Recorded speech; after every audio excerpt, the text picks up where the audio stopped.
One that didn't work out that both of us expected was Florida and LSU. A game that for honestly three and a half quarters, LSU dominated. But the flip side of what we saw, where West Virginia was giving up a bunch of touchdowns with these short field opportunities, Florida's defense, or LSU's inept offense, was leading to a bunch of stops inside Florida 5-yard line for LSU, who either fumbled a snap on a kick or whatever, that led to them missing out on really important points. Especially as close as this game was. I think if you get a couple of field goals here and there in those red zone or top, inside the 5 opportunities, the game plays out completely different. But talk about this game. Am I being unfair to Florida to say that they were basically dominated but still came out with a win, or is that kind of what happened? Well, yes and no. I think it's unfair to say that they were dominated and came out with a win, in the sense that they were dominated statistically. 420 yards of total offense to 270. So, I mean, there's no question they were dominated statistically. But the issue is something we talked about going into this game, something we talked about going into Alabama LSU a few weeks ago. And it was a trend where LSU is really incredibly bad at scoring points for their yardage. Probably one of the worst in the country. Explain And that they to do it everybody about what you're. So we've talked about it before, but I think we talked about it in like week 2 or week 3. Talk about how points and yardage are somewhat disjointed.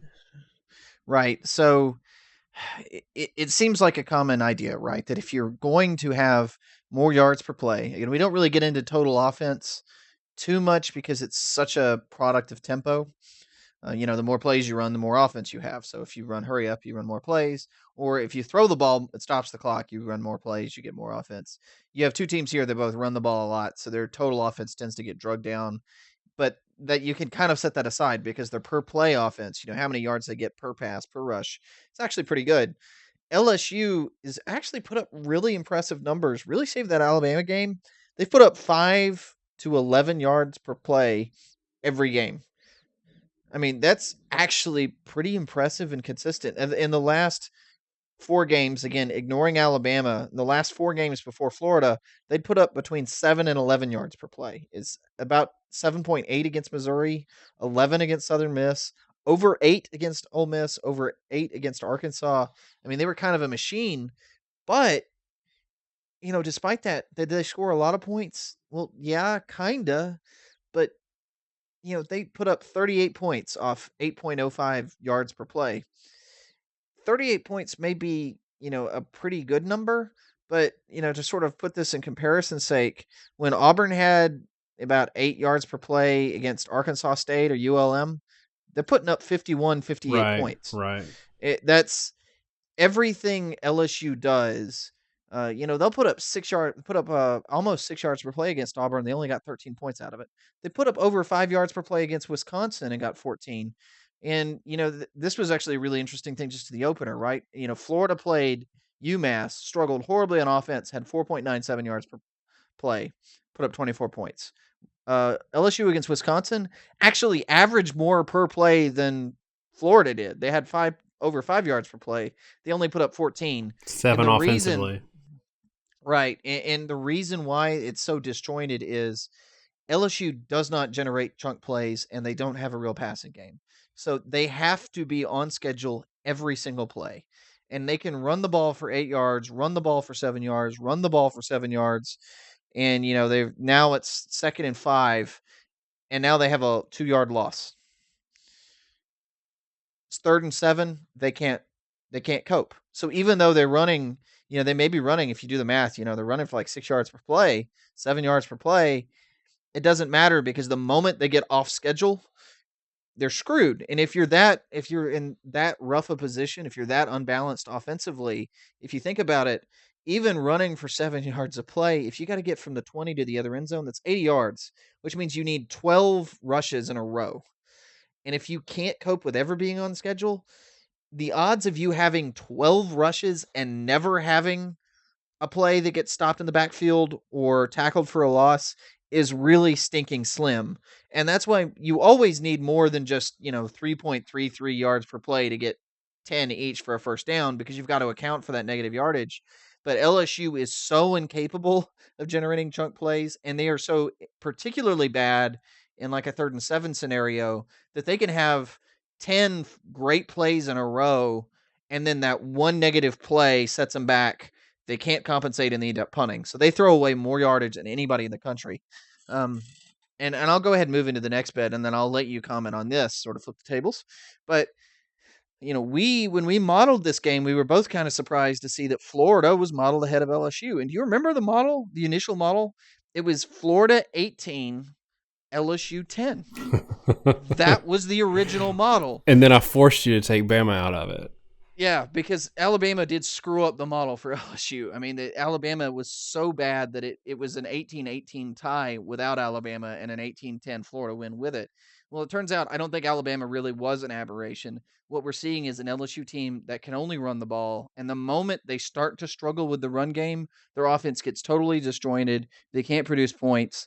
And so even though, we had some weirdness with fumbles and, whatnot, I think you also have to step back and realize, yeah, but LSU has to have so many plays go right in a row that the odds of you having a fumble on a drive or something like that go up radically compared to most teams. A couple of things that stood out for me in this game statistically. One, Florida only completed 7 passes, and one of those was a 98-yarder. So if you look just in the per play averages, which we like to do, Florida put up a really respectable 8.5 yards per attempt. But if you take that 98-yarder out of the mix, they threw for 2.7 yards per attempt, which is just, it's really bad. And it's really tells me that entire game hinged on that single play. It was a great call, by the way. I just was shocked that they executed. One of the other things that stood out to me was that, Jordan Scarlett has been a little bit hit or miss this year for Florida. He's only had 2 other 100-yard games for them, and that was against Missouri and South Carolina. So to see him be able to kind of take over a little bit late in the game when LSU really just needed a stop was really also surprising to me. And I think we're seeing something in LSU that we've seen, that we've talked about in the past in terms of the post Bama hangover, and they have so much energy, so much effort, and so much just mental whatever that they dedicate to that game, that when it doesn't come out a win, and especially combined with the fact that they were playing for Orgeron and all that in that game, I just think that there's a bit of a hangover situation happening. This was a weird game at 12 o'clock, and I'm not making any excuses for LSU, and I'm really not, even though I'm really not trying to take away from Florida's win, because it's a huge win for them. It solidified the East for them, and that's a big deal. But I also think that this is not the LSU team that even Wisconsin saw back with Harris at quarterback, or the team that Alabama saw, or the team that Missouri saw at 42-7. Is that fair to say, or am I still doing a little bit more diluting of Florida's victory than I should? Honestly, I think you are diluting it a little. I think this is a more similar team than would give it credit for. Again, we've seen LSU get shut down 3 times this year. We saw them get shut down by Wisconsin, by Auburn, by Alabama, and then we just saw them get shut down a 4th time by Florida. What do all those teams have in common? Good They're all defense. elite. They're all elite run defenses specifically, and they're just so one dimensional. And if you can stop the run, as I said, they have such an issue with being on schedule. It all kind of shuts down. I take away from a little bit from Florida in that, we talk about how weird it is when anytime you get under 20 points. This was one of those games, right? Like you talked about the 98-yarder. This game was decided because Florida had like a Hail Mary pass that worked, and when you only need 2 touchdowns to win a game, that decides the game. A really, really low percentage thing. If this game is played, you run that play 10 times, you're probably going to score once. It just happened to work out for them. And then one final point I'll make before we kind of, maybe move on from it. It's that as much as LSU dominated in some ways statistically, there are some hidden signs that they really weren't as effective. I mean, if you look into the box score of actual per player averages, you can kind of see why LSU wasn't that successful. Their rushing averages are inflated because DJ Chark had 17 yards on 3 end arounds. I mean, that doesn't sound like a lot, but it kind of pushed everybody up. They also, they had Danny Etling ended up with a positive yardage because he had a couple of good scrambles. So that pushed him out of sack numbers. On the other hand, Florida's Appleby took, a ton of sacks. He lost 20 yards for the offense. But if you look at the running backs, I mean, Scarlett averaged 4.9 yards per carry. P. Ryan averaged 5.4 yards per carry. Those are good numbers. And on LSU, Geis at 4.4. Fournette was only 3.3. JD Moore was only 3.8. I know they used him in, short yardage situations, but Florida's running backs outrushed LSU's running backs. That let Florida stay a little bit up more on schedule. I think that's why they win it. But, just in general, we've seen LSU get shut down to this yardage total whenever they face a good run defense. And every time we've seen it, we've also seen the points go to crap, and we've seen them lose the ball game.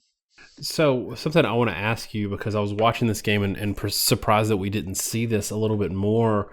I know that in some of LSU's games in the past this year, they've been really successful throwing the running backs. And outside of a dump off to JD Moore, they only had the one throw to Geis, and it was one pass for 29 yards. It was kind of that type of success on either a wheel or a leak or even a check down that we've seen these LSU backs go for, which I feel like if you're having a little bit of struggles between the tackles and you can't get the edge running the ball, but you have a lot of talent at running back and not a lot of talent at quarterback, it's kind of a slam dunk to, try to have some success throwing the ball to the running backs. And I'll kind of build on that by saying Florida got killed in the screen game with against Arkansas. So can you maybe talk a little bit about why in the world LSU wouldn't do that? Is it because of looks or some things that Florida was doing, or was it because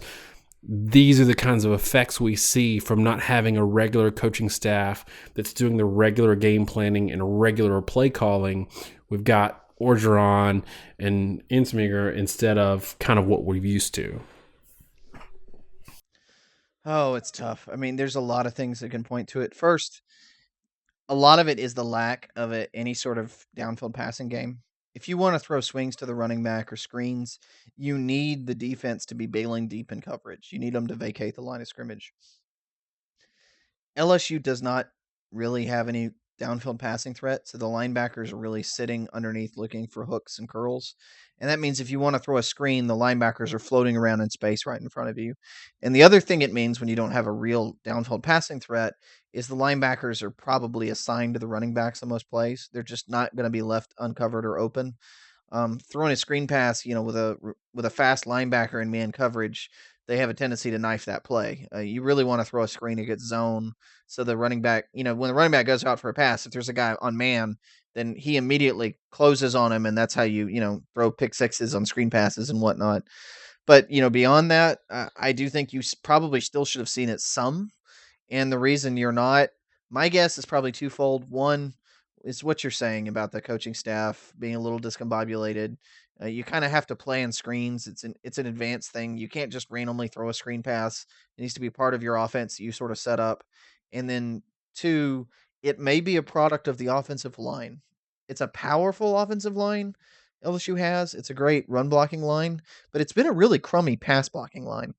And when you see that, that usually means the line is not very athletic. Screen passes require an athletic line because you've got to be able to get out in space. Some lines, offensive lines, are just really bad at it, and you can't run screens. You see this happen to a lot of teams that they'll go, where were all the screen passes for the past 2 years? This worked so great for us last year. You're We talking just about abandoned Alabama it. fans, aren't you? Well, yeah. It and it's like, well, it's because you had, the world's greatest offensive line ever that was phenomenal in space, and now they're terrible. And so they can't get out in space in front of a screen. And if you try to throw it, it's just going to be blown up for a negative play.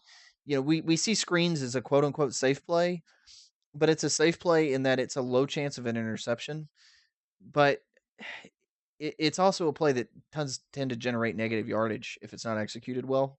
I mean, you very easily can be tackled in the backfield. So it's not safe in that sense. And LSU, again, really wants to stay on schedule. And when you're a team that depends on being on schedule and you're not throwing the ball vertically, a screen game is almost more likely to make you off schedule than anything. It's just a rare change of pace play.